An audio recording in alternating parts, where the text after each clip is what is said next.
Hello, good evening.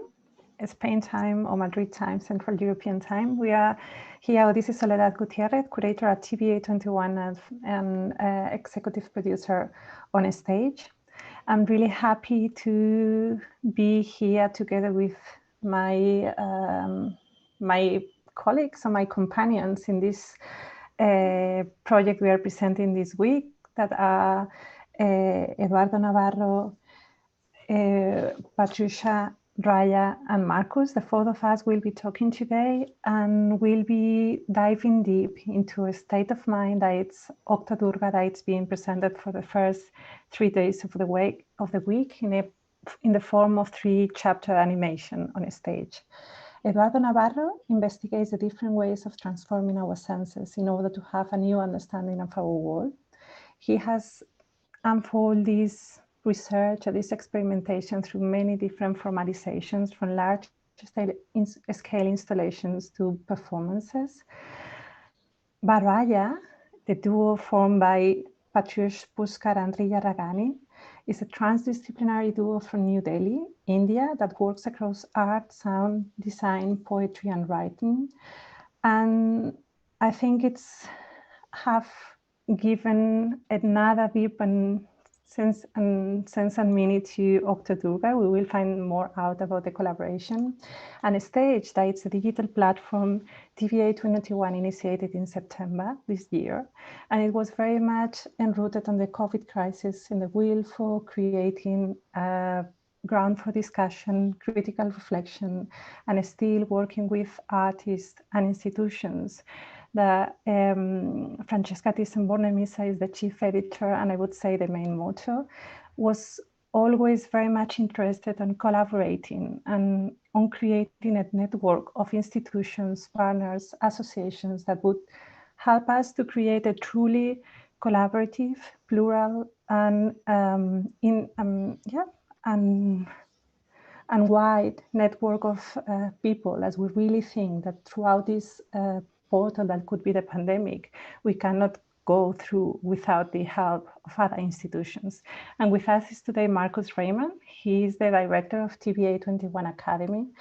And I would say one of the people that has been more close to the foundation of a stage, in a role I appreciate a lot, on support and discussion and punching sometimes in ideas, but that's really important to grow.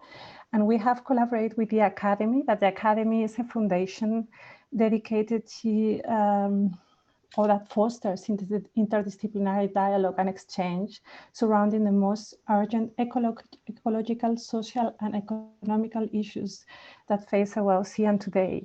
And it was founded in 2011. Next year, they will have their 10th anniversary, and they have just opened or taken over, occupy a space that it's on Markus' background, that is the Ocean space in the Iglesia of San Lorenzo in Venezia, and it's the house of this research body, really organic, that it's the Academy.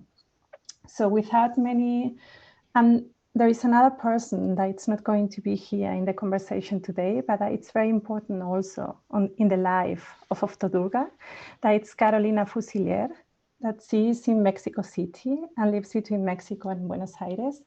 And she works across different disciplines, and she's the animation coordinator. She has made Octo-Durga move, and in a way create that magical and sensorial movement that it's alive on a stage now. Her work or her practice explores notions of future, human alienation with urban environment, and the disconnection from natural resources. So that's, I think, also an important part of the three leg of this multiple leg creature. And without many dilation, I would like to go into a first question that connects with the actual project, that it's Octo-Durga, that it's made out of many different layers, and its form, as I have already introduced, so I have already presented, is formed by different voices. And I feel it's a unique process that also, to me, and this maybe it's the best question, since very much enrooted or interlinked with some of the projects that Eduardo has already undertaken or has previously undertaken. And I would like to ask, for example, I mean, like a very obvious connection is Octopia, that was presented in 2016 in the Museo Tamayo in the forefront of a performance. But I would like to find out a bit more about the process of how this idea of Octo-Durga came through and how you started unfolding it.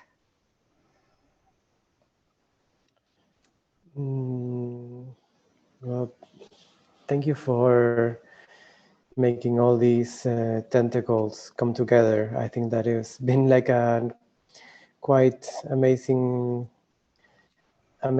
flashlight in the dark in those initial moments of lockdown to connect and have like some like a direction to swim in our minds, no? And I think the origin of Octo-Durga, it really feels as if we were thinking ways to give ourselves as tentacles and lose our individuality in order to break distance apart, no? And to just feel like for a moment we were all brainstorming as a single organism. So I think the fascination with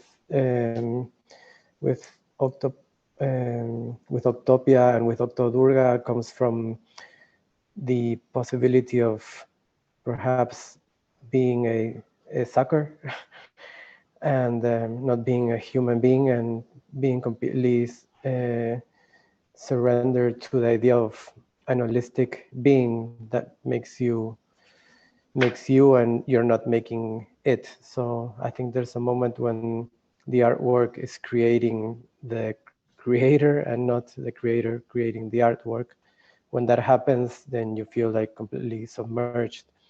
So I think Risha and Patrusha have been amazing glow in the dark, multidimensional tentacles that really make Octo-Durga fully alive in terms of sound. And so I think that basically I can just say that it was creating something to believe in, like a deity, you know, and we were able to kind of transport ourselves into how can we make a deity that represents us, but at the same time feels alive.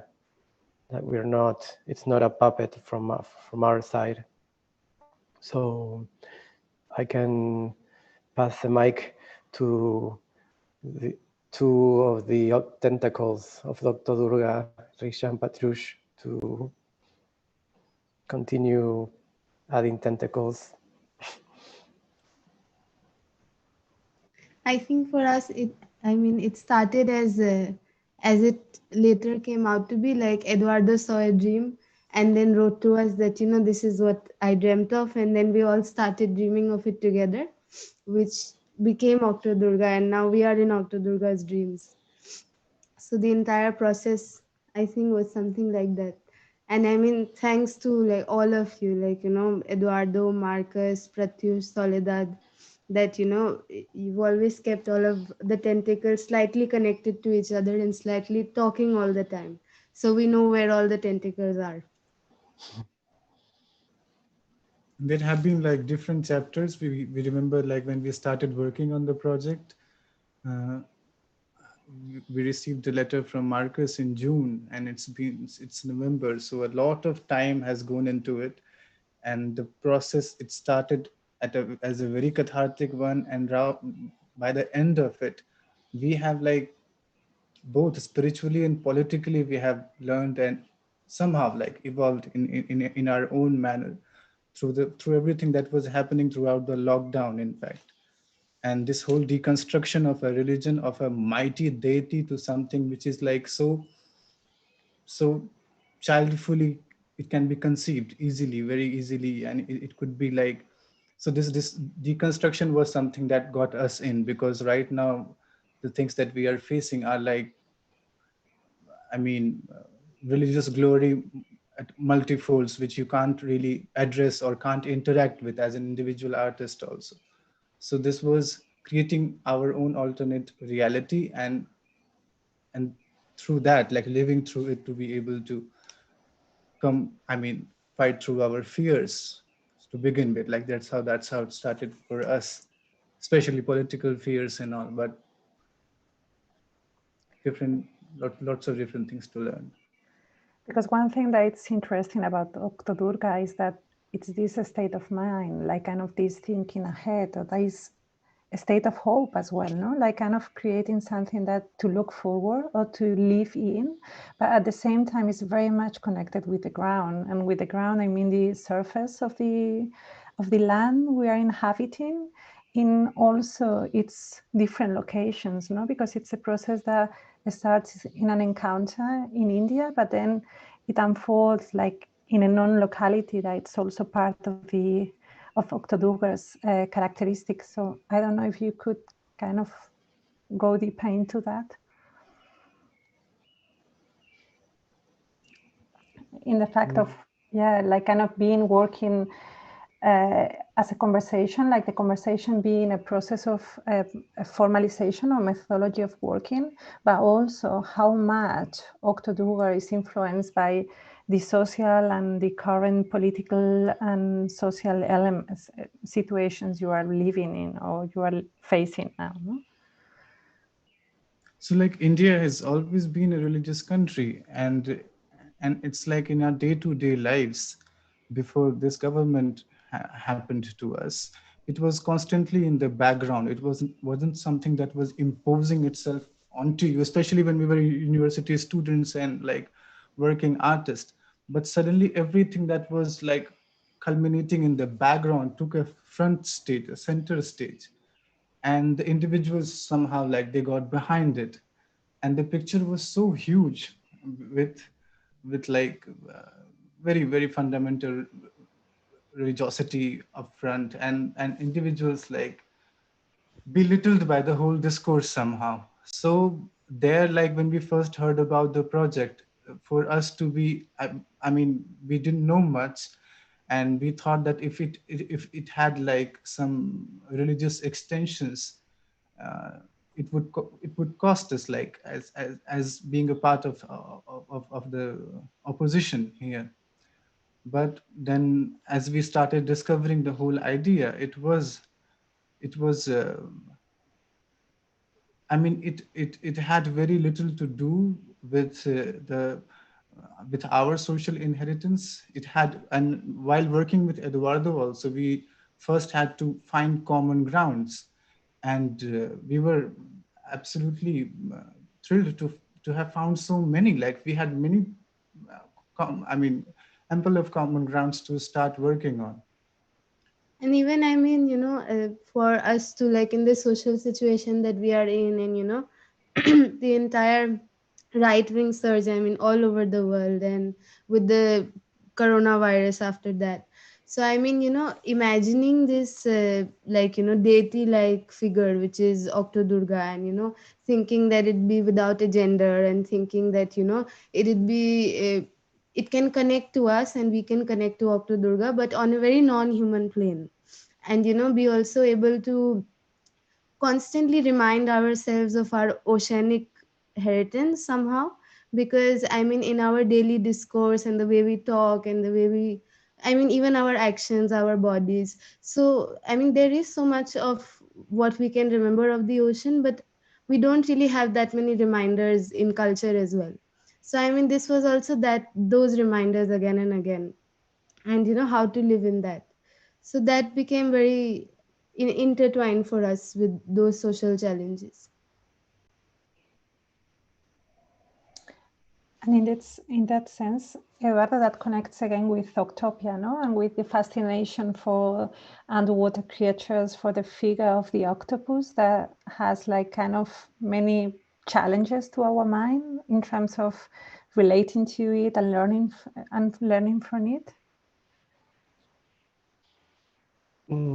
Yeah, and I think it's a creature that it's impossible to think of it without thinking of collaborating. It's impossible to imagine like an entity that's not collaborating with itself. When you see that creature underwater moving, it feels as if there's many animals at once acting simultaneously. So I always felt that could be a fascinating challenge to try to become one of those creatures, no? Because suddenly you need to fully give yourself in order for everyone to activate itself.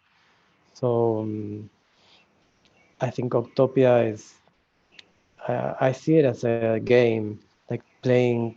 I don't know, if you play to be a horse, then you play to be an octopus, and the challenge requires a lot of social motricity.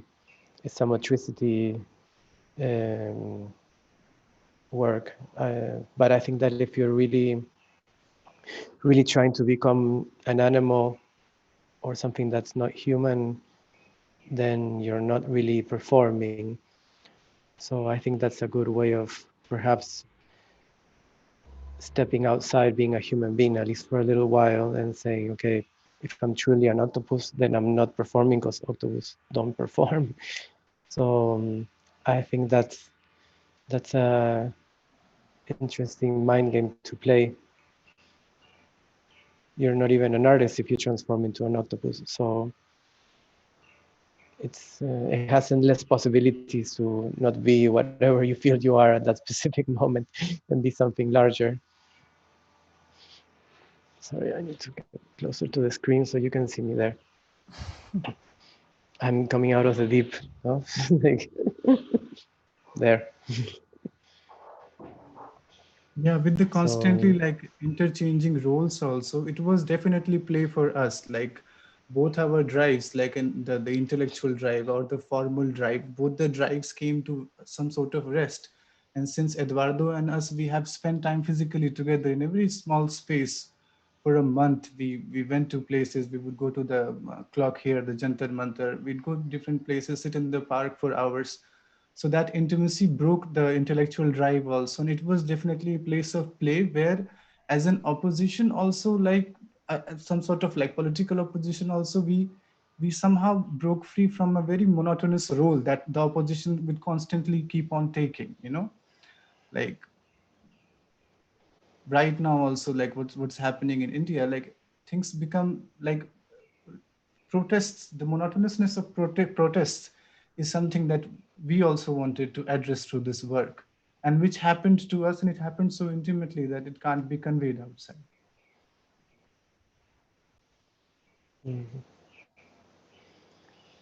And something that you have mentioned before, Riya and Pratyush, that it's the fact of thinking of that element of the ocean that it's part of our body and that it's very much enrooted, but sometimes because of the rational or the way of knowledge is built in this moment, I mean, it's not so much a knowledge. I think it could be connected with a dialectic thinking, that it's also very much enrooted on the work of the academy, Markus, that's something that you are very much looking into, and the idea that also connects with the topic TVA 21 Academy is unfolding within a stage that it's thinking from and within the oceans, that it's also very much connected with this commission, that it's being like almost mentioned in every single sentence, no? Like this learning or this practicing within or from the ocean. Yeah. I don't know. Yeah. Because can you hear me? Because I yes. see that my connection is unstable. You can. Well, thanks.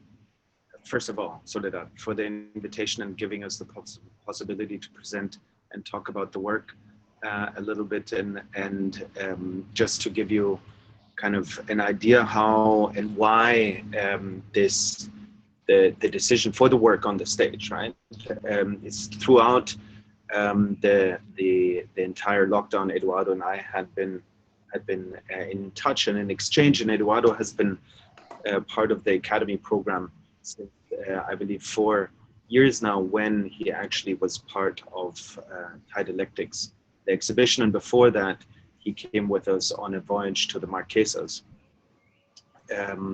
with Tour Greenford, Alex Lee, and Noel Harry, and at the time with Steffi Hessler, and ever since then we've been in touch, and we've been talking and exchanging about the practice of drawing, the practice of making art as a kind of counter to I would say the common narrative.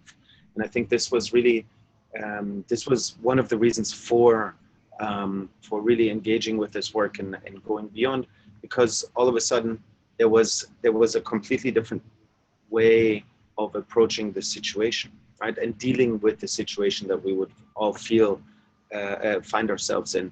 And Eduardo invited me into the conversation with Riya and Pratyush, and all of a sudden there was this space that opened up, a space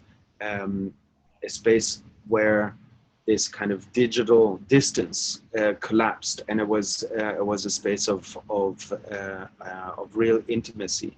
And I think, as strange as it sounds, but there was, at least intellectually, the embodiment of the octopus, right? And to brainstorm together in a very, very free, very playful, very joyful and humorous way was really, truly a fantastic way of dealing with the situation of the isolation. And funnily enough, it was not escapism at all, right? It was just a completely different space to step into and accept the realities with all of the different topics that had arrived in a very open way, right? As was described, right? There was an awareness of all the violences that all of a sudden got amplified through the lockdown, and for a really extended period of time, because the student protests and the violent striking down of the student protests and the protests in India started way before the lockdown, right? And then you went into the situation of a police enforced lockdown. So there was this extended period of violence that is part of the work, but it's not obvious, right? So I found it was, and this is the decision why working and why really diving into this work. It's a completely different way of dealing with the situation, but still dealing with the situation, right? It's layered and folded on top of each other in an expression of a creature that is so alien and fascinating to ourselves, that and it comes from the ocean, and this one comes even from an exo-ocean planet, right? It's like even further away. But by embodying this creature, coming closer to each other, coming closer to the situation, and learning from the ocean, that's the starting point of the conversation, and based on a very long relationship and an ongoing conversation with Eduardo. And something that could be also interesting is thinking that this creature, and I really like the fact of thinking about Octo-Durga as a creature, and I feel really proud, and I think I repeat this like I'm getting a nanny saying this all the time, about the fact of having Octo-Durga in exhibition at the Museum Nacional Thyssen-Bornemisza Misa in Madrid as part of How to Tread Lightly, the translation of the stage digital platform into an exhibition. I mean, Octo-Durga is one of the main creatures in the exhibition, one of the most popular ones, but also something that it's really interesting. It's like maybe on the animation is not so visible, but there is a lot of layers to that. And one is the music that challenges this idea of more than humans through different frequencies, but also goes far beyond the water to go into other planets. That's something maybe we could explain a bit more to the people that are listening to us. And also all the poetry that has been produced around the figure of Octo-Durga, that it's also available on a stage as a PDF to be downloadable. And I think that it's also important to understand this process that we have been relating in terms of a learning process, a collaborative process, something that it's intrinsic to Octo-Durga. I think even for when we were imagining what, where Octo-Durga would be from and how she'd travel and how Octo-Durga would be come on earth and how, we could maybe somehow think of a way of, joining oceanic entities throughout the universe. And like imagine this kind of, to be able to imagine this kind of universe where, we could, like water could be our way of cosmic connection. So that's where we started thinking of Octo-Durga, say from being, from Europa's oceans and then traveling to Earth and, meeting us or doing whatever Octo-Durga likes. So we had to, the entire process of thinking about those sounds and looking for those sounds, which thanks to the entire archive that NASA along with the University of Iowa created for artistic use. So we found some sounds from Europa and, from Europa's oceanic plumes, actually. The sounds that also, confirm that there could very much be an ocean in Europa inhabiting life. So we started to look at those sounds and how we could synthesize and make themselves into an instrument. So, how we did not want a lot of human this intervention with Octo-Durga's being or Octo-Durga's sounds. So we tried to, borrow sounds from oceans and, from different layers in the ocean and from different planets to be able to sort of keep away from that human intervention and be able to step into the same state of mind that we were trying to, build Octo-Durga as.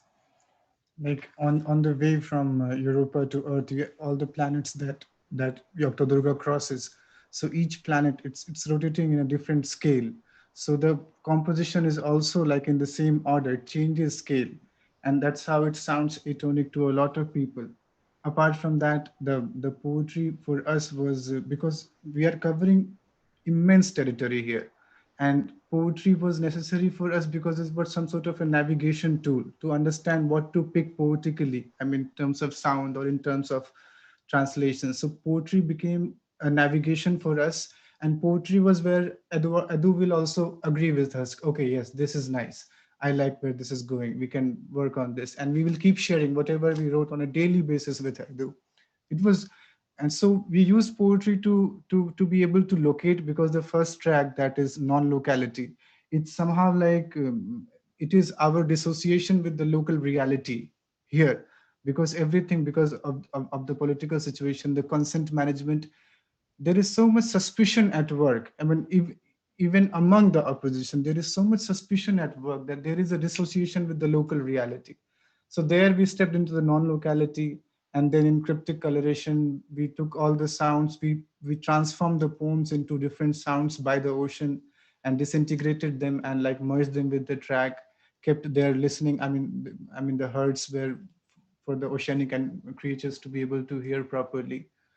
And cellular suicide was totally Eduardo's idea when he saw Carlo Rovelli's The Order of Time, I guess. He will tell us more about it, please.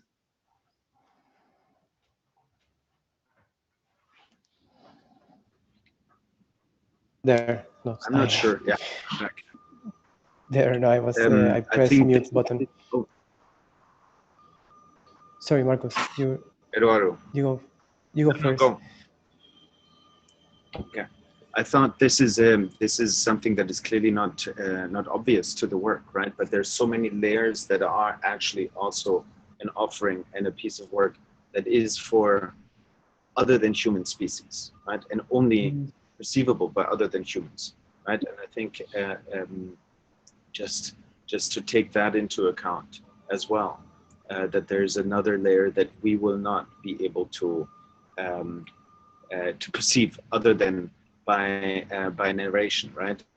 It's really it's also this kind of gesture to go beyond the realm that we can perceive and really do something for oceanic species. It's a question how we bring it to them. That's the next iteration of the process. I think that has been some sort of this common hope amongst all of us, even in our previous conversations. This, wanting to extend another hand to say this any other species, or anybody willing to talk or give some answers, and us listening to them. So that has been a common wish for all of us. And yeah, and I think that I think something important to mention about the whole process of creating Octo-Durga is that in the end it was done it's a work done inside a house. So it's weird to think of the scale of the imaginary scale of the project in terms of the physical scale of the way it was created. That there's an immensity to it that that it took me completely away from that and lockdown enclosed moment of just pure lockdown. So I feel like those original months were very. I felt like there was a lot of like a really sincere need to develop some sort of affectionate connection to what an artwork can be.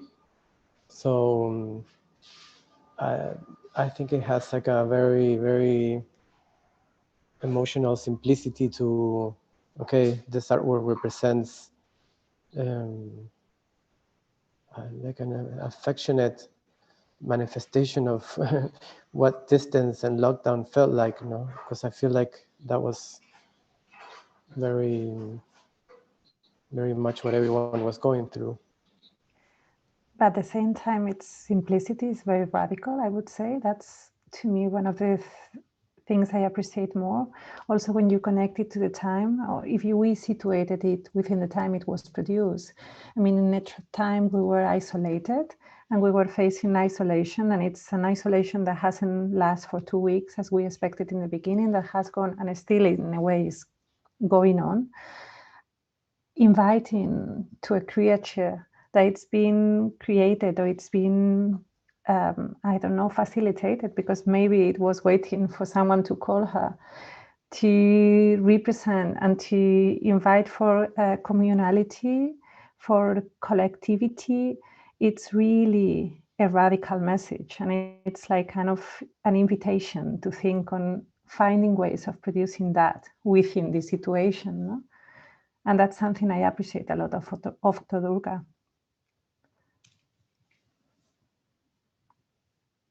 And I don't know if you were very much conscious about that, or it was like that need that was feeding the production, the process, no? That was coming by it was taking its shape in the form of Octo-Durga.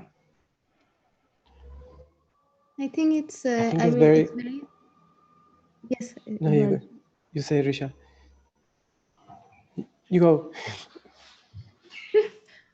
No, please go. No, I was saying that, or that, yeah, no, it was we are living a catastrophe, and I think that during catastrophes, affection is much more important. Well, in the order of needs, of course, affection suddenly becomes like you're trapped, and there's fear outside. So I feel like that becomes like something very, perhaps like everyday life you take for granted. But I feel like during those original months of lockdown, it became very like, okay, I think affection is like really necessary right now because nobody knows what's going on and there's so much uncertainty. So that's why I feel like this is a very affectionate work, and it's not a very rational or logical. It has like it has something that I can just connect to the sounds and the whole philosophy behind Octo-Durga from an emotional level, but not from any other kind of level. It's very irrational.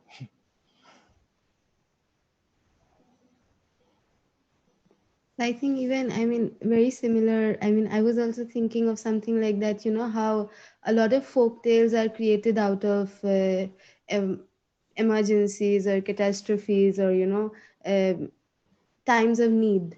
So, you know, I mean, this is also like our version of a folk tale, but it does not have that locality because we were all different places and, you know, or different time zones. But having that from different time zones, having this folk tale, I mean, that's what drives. I mean, most of India is driven by a lot of folk tales, and most of them are created by, you know, these periods of need. And this was a period of need where, you know, imaginatively we needed something, some saving, actually some saving. And this collaboration, because virtually it is very difficult. I mean, for us, speaking on our behalf, like it's very difficult to, I mean, feel intimate or feel close. I mean, there is a constant, very dry, like obviously, literally a very dry barrier between us. And working together, there were very anxious times, there were very relaxed times, and we, by the end of the project, we also understand where we have failed, because when we entered for a third party or an observer, there was expectations of a magnanimity of devotion of some sort, and throughout the project, we understood that in our driven lives, even everybody's tolerance is also like questionable these days. So by the end of the project, a little that we take for ourselves is just that much. Everyday tolerance, that's it. And to be able to do it emotionally, not through a U-turn, not through only politically or something, to be emotionally present. And that's how like the simplicity of Octo-Durga brings all of us together, because there it is possible to be, you know, present for each other totally. And I think also it was a time, and still is a time, no, where we're so obsessed with facts and figures and statistics and tables and numbers that that it was really um, uh, it was fantastic to approach it from a very different angle, from an emotional angle, from an angle of collaboration, and also this multi-layeredness of it. Right? There's the drawings, there's the animation, there's the poetry, there's the sound. You know, based on science, but it's a completely different take on it, and it was really, you know, why are we doing this, and why are we responding to the situation with an artistic expression, right? That's a question, and I think it is exactly for these reasons, to give different answers, to give different points to turn to have an emotional relationship, and maybe an emotional release as well, right? So that's, you know, that was also it's at the heart of this collaboration.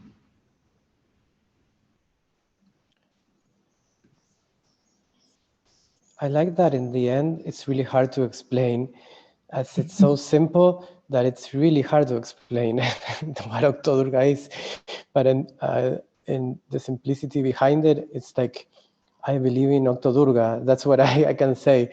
But it's kind of hard for me to, if I have to explain, it's like, I know it's a drawing, it's a deity that comes from another planet, but it all, in its most simplicity, it's just like, okay, I needed something to believe in that was not human, perhaps because humans felt very disappointing for me in a certain moment. So, but I think it's funny that it's hard to explain what Octo-Durga is, at least for me. Maybe still because we are close to it, no? Because it's part of the process that it's really recent and there is not a distance, and that sometimes takes time. And also something that I would like to say in connection with Octo-Durga, there is like a lot of generosity built in the process, no? In terms of like both the creation process, but also in the meaning or in the message that Octo-Durga sends of giving out herself in order to improve the quality of being, no? And that's something that it's, I would say again, into that layer of radicality that it's when we are facing like individuality, isolation again, or kind of trying to protect just your closest nucleus, to think about that idea of generosity, it's important.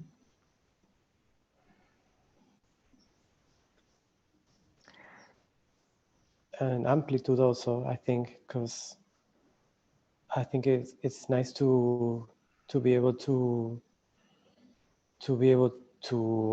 kind of project yourself into different beings that have different powers. So there's something that you feel like you can expand yourself from your human limitations into a being that can travel from from the ocean of another planet to our oceans, and then commit molecular suicide in order to generate like a notion of pure empathy where everything's like one single being. That's And still there's missing the explanation of the third chapter, like kind of what you wanted for the music. But what I'm going to do to take advantage of this moment to let people know that we can respond questions that could be through the Facebook or through the YouTube channels, and that we will be responding them if they wanted to. But if you can tell us about the motivation for that third chapter, the music and the thinking through. I mean, when we were thinking about starting with the third chapter, Eduardo was reading the book The Order of Time by Carlo Rovelli. So in the cover itself, everything was sort of disintegrating, and we were all thinking around those lines, of disintegration. And then out of nowhere, we thought that an octopus does. Very early in life, like compared to human life or trees. Sorry, is it me or is it the sound? I think we're having an Octo-Durga intervention. Yes. with Christian Patrush, because your sound is sounding like an underwater creature. Yes. And it's amazing. So please continue.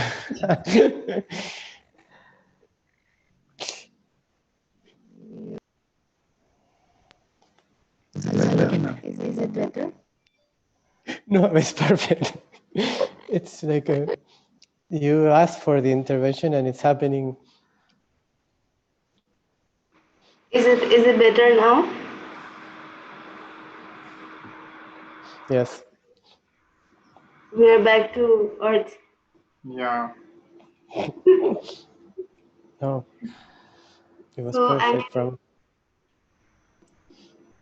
we were mainly thinking about disintegrating completely, because we also knew the third chapter would be the last chapter, and we also wanted to have the feel how disintegration would translate into all of our artistic means. So the third chapter, which is cellular suicide, so we tried to like think about an octopus, you know, how after having after having reproduced, the octopus goes into this slow descent into complete cellular breakdown, you know, and it's actually slow in the sense that each cell, I mean, it's very felt. It's not like a sudden kind of death. It's like a very slow ascending, and you know, with that the physicality being, you know, the octopus coming to float at the top of the ocean, you know, from very down beneath. So we were thinking about how to translate that into music and into poetry. So, you know, the only solution that the only one of the answers that we could come up with was that, you know, we could maybe express through microtones, because how music or how our understanding of sound and Western music, even most other forms of music goes, is that, you know, maybe one octave can have 7 notes or 10 notes, but not more than that, because that would not sound good or pleasing to our ears. But on the other hand, we tried to play with the possibility that, you know, one octave here having like 22 notes. So Octo-Durga disintegrating through that, you know, multiplicity in its own vocabulary. Microtonal, like. Yeah.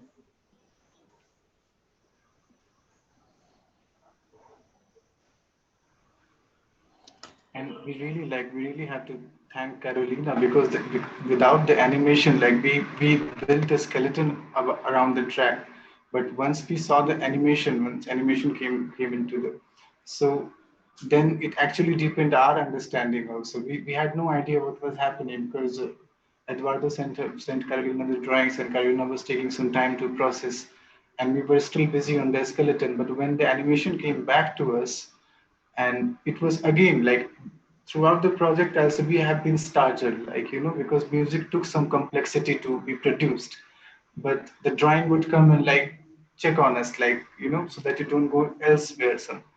So yes, the blinks, in fact, they the paradox that the music and the blinks create, it's a place, it's a good place for a listener to be, especially with the precision in sound also.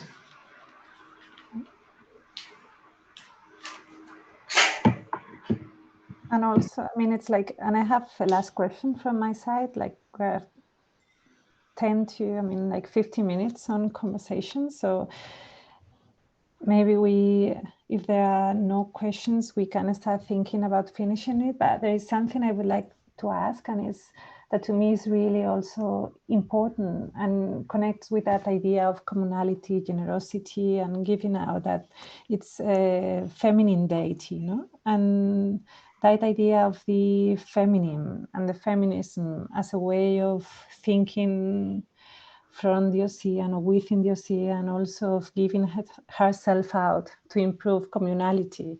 I mean, that to me, it's really relevant, and it's key to understand the whole process.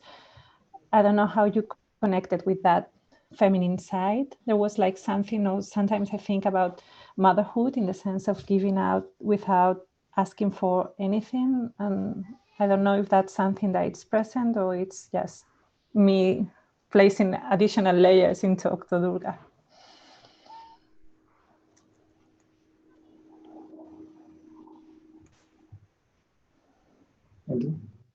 No, good question. No, I think there's definitely something very maternal about Octo-Durga, and it's the way it can kind of like put all the tentacles together and generate like a nest.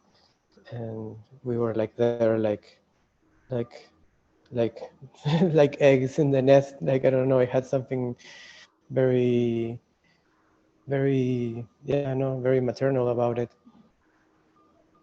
I think it's impossible not to like think Durga of it that as way. a goddess, Durga as a motherly goddess, it's very immensely glorified, like 8 arms, nine avatars, and the translation Octo-Durga, it some sort exhibits the rationality of indifference.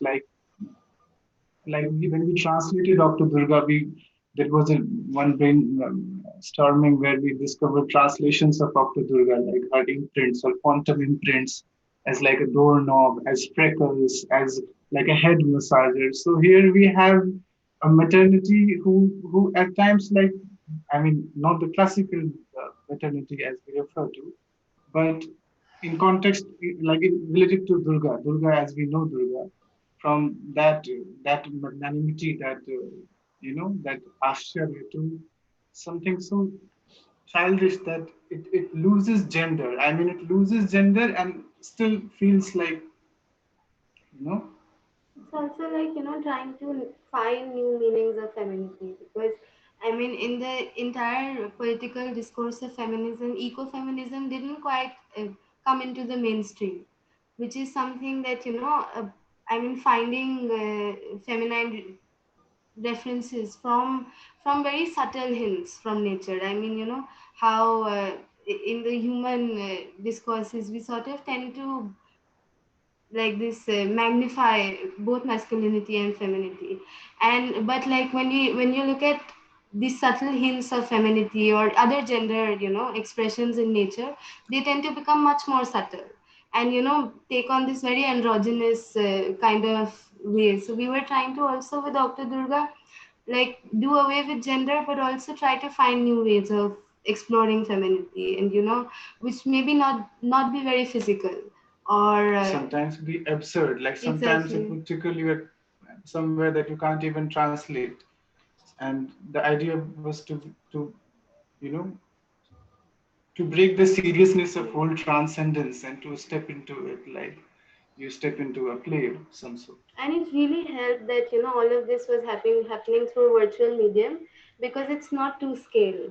I mean, you don't know if Octo-Durga is this much or this much, or like even it helped that it was not three-dimensional, because then it really opens our imaginations, or it helped that it was not too detailed, because then you can have dreams and Octo-Durga can just be in a different color and be somewhere else and still have the same emotion. And it has like a political context, but it's not a political identity. I mean, however, the politics as authority tries to camouflage itself as your utmost reality, which it is not. So here we have a creature who doesn't resemble any of it, and yet it brings us all in the same plane.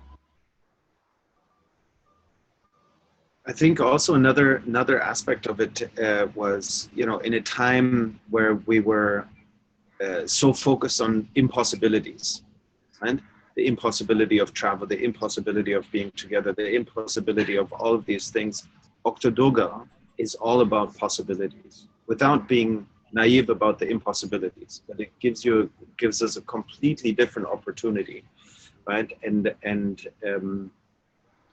it's projection, belief, faith, whatever it is, right? But it is about what is possible, and this was, I think, whilst we were imagining it, talking about it, they were creating it.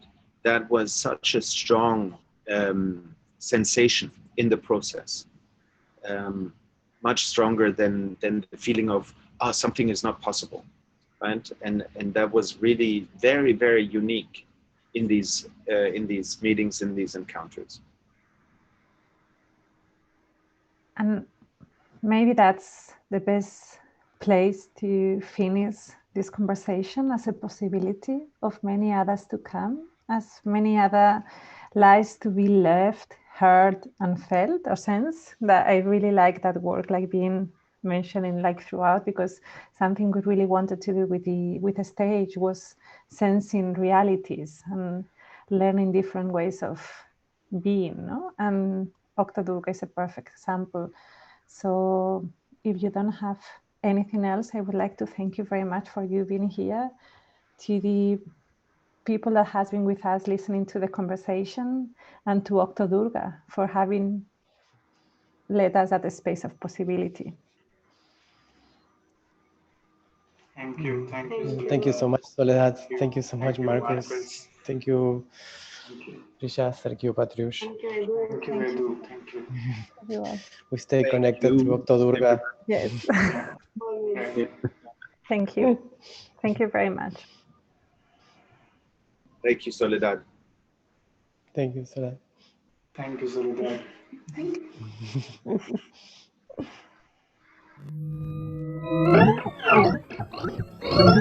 you.